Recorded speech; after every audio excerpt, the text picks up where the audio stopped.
And good morning, my beautiful America. Welcome back to the All American Book Club, ladies and gentlemen. I am honored to bring over the show for the very first time, Brenda Metro. She has become a friend to the show and to the business here and promoting God, country, and family for the All American Book Club, thanks to mutual friends. And I'm just honored to have her come to the show. She's a first responder spouse. And I know for all of those veteran spouses, military spouses, first responder spouses, that is something that is very important to this audience, especially on pray.com and at WMAL.com. Also, she's an educator and a book author, and we are in the heat of summer. We are bringing over to the show a brand new book for kids. Well, it's a brand new book for our kids here at the All American Book Club. I'm holding it up here for you. Could This Be Home? Panda Bears and Zoo Friends. I absolutely love the illustrations. It's a beautiful book. And, hey, for those military kids out there or those who live in a lifestyle where you have to travel and move around a lot, this book is for you kids. So help me welcome to the show, Brenda Metro. Thank you for being here. Thank you for having me. Good morning, Eden. Good morning from the great state of California. That's right, across the great America. Yes. Yes, from sea to shining sea. I tell you what. Well, love the book. So glad to know you. So glad for our mutual friends that introduced you to the show and to just the work that you're doing. Let's talk about you. How did this book come to birth for you? Okay. This book probably started brewing when I was in sixth grade. So I always loved writing. And in school, we would create little books and publish them and get to share them, this kind of whole young authors movement. And when I was in sixth grade, our family went to the National Zoo. And my teacher had told me, okay, you don't have to do any normal homework on your trip, but you have to write and take pictures of something that's really interesting to you. So even though I saw all these amazing monuments, I chose to write about the pandas at the National Zoo. I was intrigued by them and by their story. And so we had a season when we didn't have pandas there, and now they're back. And so I got to take my family recently to go visit them. And it kind of sparked this story in me. My family has moved a lot. We have 4 kids. And when my husband was medically retired from the fire department, he said, now what do I do? I can't kick down doors anymore. Like, that's not a skill I can use other places. Poor guy. And thankfully, God knew he had a business degree and is very multi-talented. And God led us to Austin, Texas. So we spent about 7 years in Texas, but this was probably our family's 6th move already.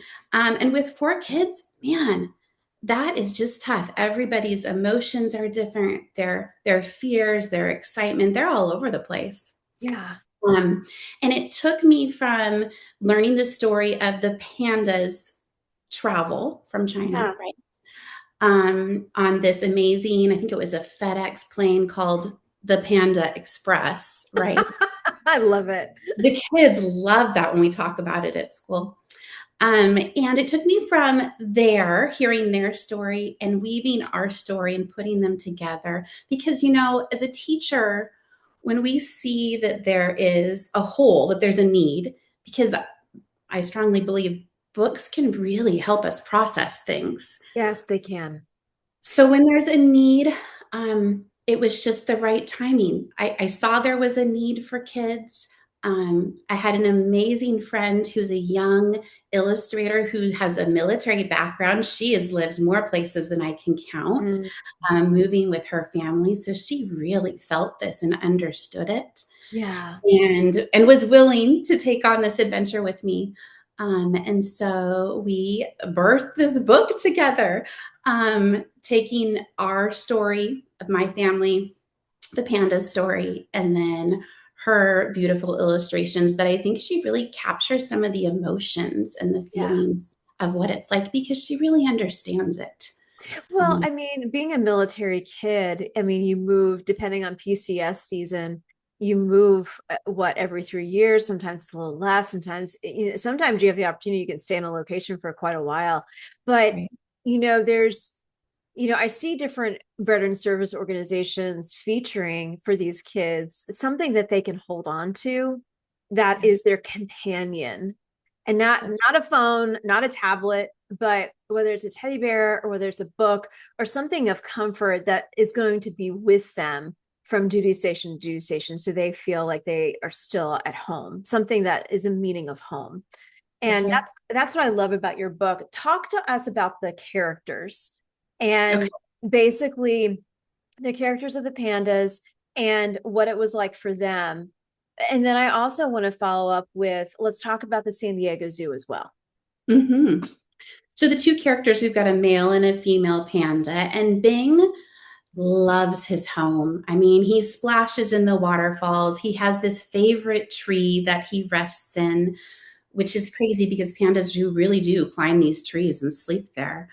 Um, and he adores his home, and it's comfort to him. Yeah. And when he is moving, that's what really tugs at his heart, is leaving this place of comfort, this place that he's familiar with, and going somewhere that's unknown. Yeah. Um, and then Ruby May is the female panda, and she has this dear friend, this best friend that she's grown up with, has these close ties with, is the friend who laughs at your jokes, who comforts you when you fall. You know, she's just that dear friend. And Ruby May is losing that relationship, which we understand, Yeah, right? we do. Relationships are really the most important part.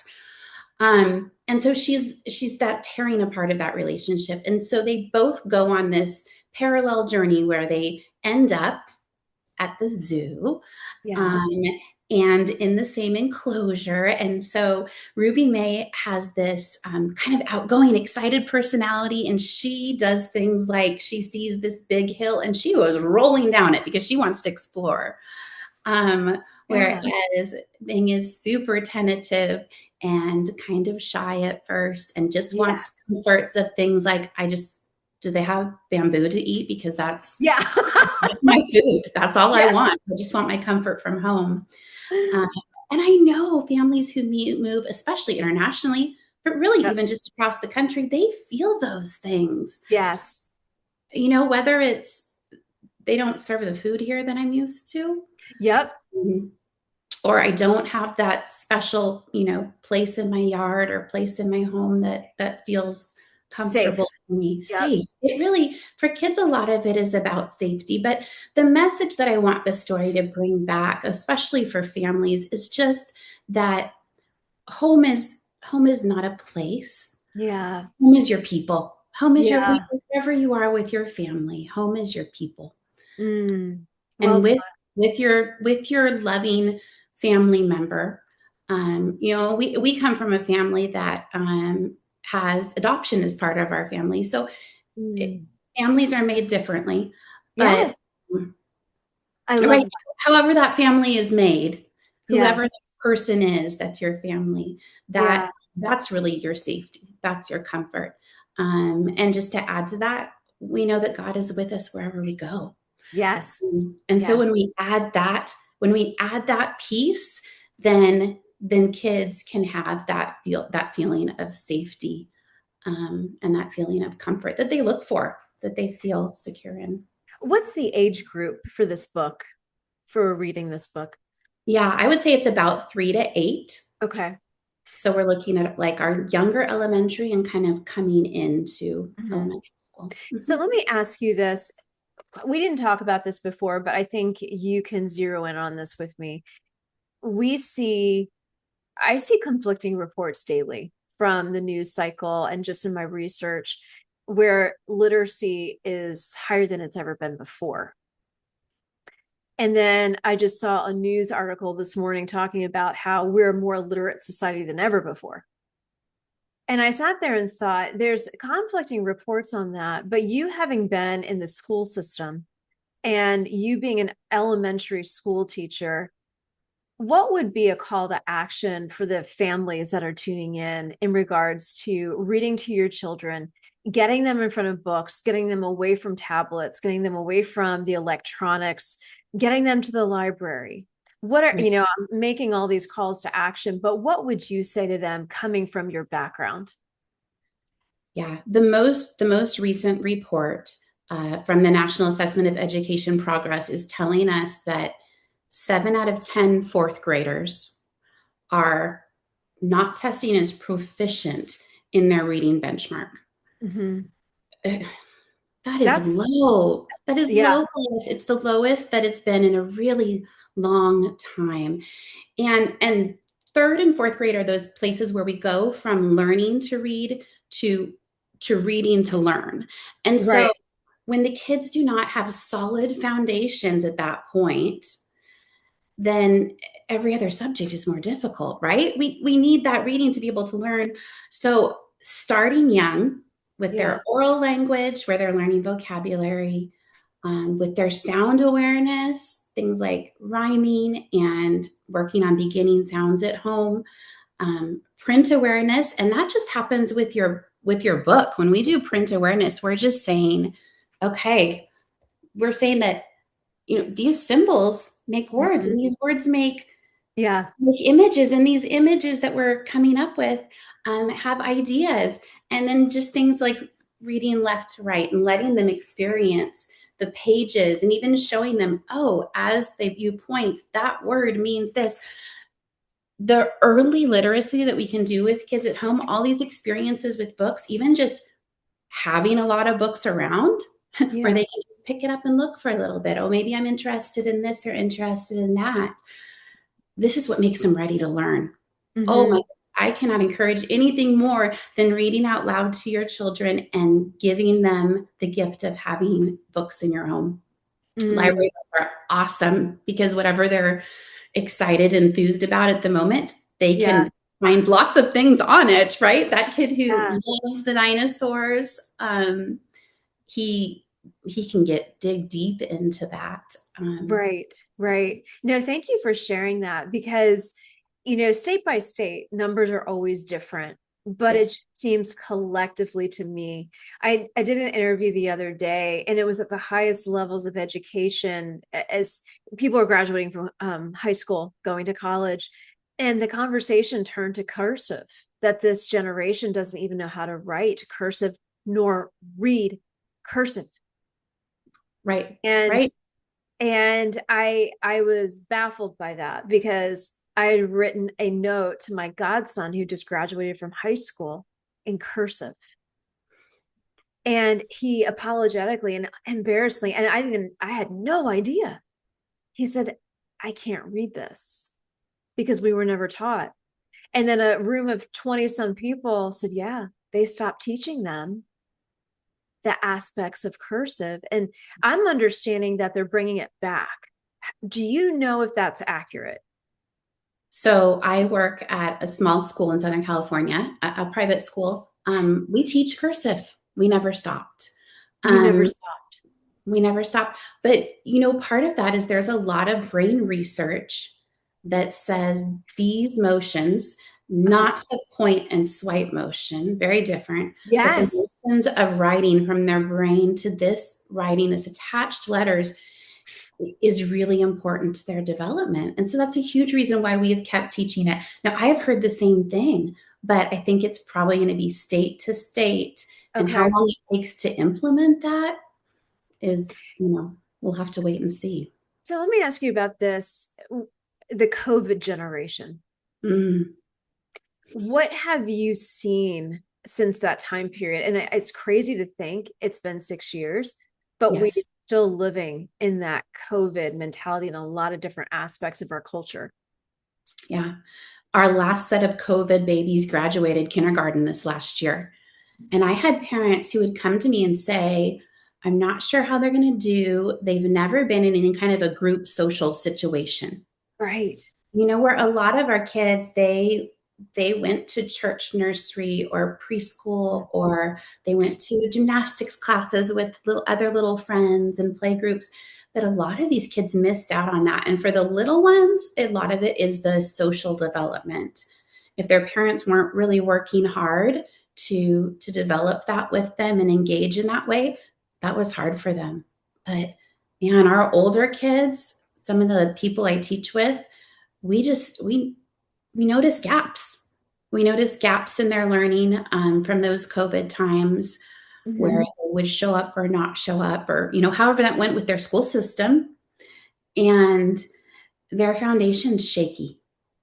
Do you also see the lack of emotional intelligence too? Mhm. Definitely. And I see that. I think that is kind of is twofold. I think part of that is a generation that has been raised on cell phones, Yeah. and so much of their social interaction is texting, and because of the way that that works relationally, they have no problem just saying, I'm done with you. You said something I didn't like. We got in an argument, and I'm going to ghost you, and I just get rid of you. It's very different than having to deal with conflict together, than Yeah. spending time face to face. Yeah. And adults have taken that on since that time period too. In a lot of Yes, different ways. It's not just the elementary, it is an adult method and madness of the that's ghosting, no conflict resolution, no emotional intelligence, because mm-mm, it's so dependent on. I literally just did another interview and we talked to the fact that communication can be so misconstrued because we're so glued to our phones, and the intentionality of a comment can come across completely different than what it was intended because we're so dependent on the texting aspect versus the face to face. right. Right. How do we show emotions? Really, people can Right. take that wrong and Right. be hurt by something that had no intentions of that. Right. But it really goes back to, I want to pivot back to your book. It really does talk to, there's an emotional intelligence piece here Yes. where there's a safety piece, there's a learning piece here. There's so many different aspects for our kids in this culture, whether it's back to school or even summer reading right now, that they can get this book and really learn from that. Is this book available on Amazon? This book is available on Amazon. Okay. Currently, that is the only place it's available. Okay. And just to that, because that social emotional part is so important to us, we start off with a Dear Parents page. Are there changes ahead? And it kind of just talks a parent through, um, how could you use this book to to help your child open this conversation, Yeah. share with you some of the fears or excitement they're having. How can they relate to some of the things that Ruby May and Bing loved? And what did they find in their new place that they loved? And even just what can we be as excited as a family that's going to be new, but it could also be wonderful. So, There's something else I want to highlight. So you talked about home isn't a place, home is who you're with. mm, And I love that because I did an article a couple months back about the lack of dining room tables in our nation's homes now. And but that also lends to the lack of conversation in our homes. mhm, And it attributes to the way our culture is leaning in. And it goes back to the tablets, the TVs, the technology. Granted, technology is great, but it's monopolizing the conversation. It's taking away from the importance of sitting down and reading with your kids versus sitting around watching something that is just or doom scrolling. right.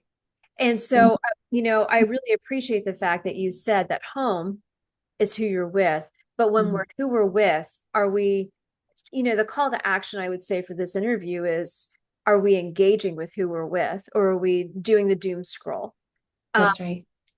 final minute call to action from your point of view, having been the spouse that you've been for so long, being Mm, an educator for so long, and just the power behind this book. yeah. I think it's that connection comes from those moments that are just everyday moments Mhm. around the table, for sure. Yeah. Reading a book together, having those really simple routines like bedtime stories. Maybe it's something that you do in your morning routine. You have a special morning um, hug, a special morning good morning that you say to your children. Those everyday routines are so strong for family connection, and that's what makes your family feel like home, like it is Yeah. home. You can take that with you wherever you go. You can still do those same routines. Curl up in your bed before they go to sleep with them surrounding you and reading your book. And don't stop reading when they get older. Keep reading out loud to them. Oh, I It's love that. That's a great idea. That's a mm, really great idea. So, where can people find you and engage with you and ask you questions and follow you? yeah. So right now I'm on Instagram at Confident to Kindergarten. So it's Confident to Kinder, and also at Panda Chapters on Instagram. Wonderful. Brenda Metro, you are a joy, you're a delight. Thank you so much for what you do. And we absolutely love you. We absolutely love supporting you. And we love the book. And as I say to all my favorite authors, which you are now one, I'm going to go buy a bunch of these and hand them out to all my military kids. So thank you so much for being here. Thank you. Thank you. Good to be with you, Eden.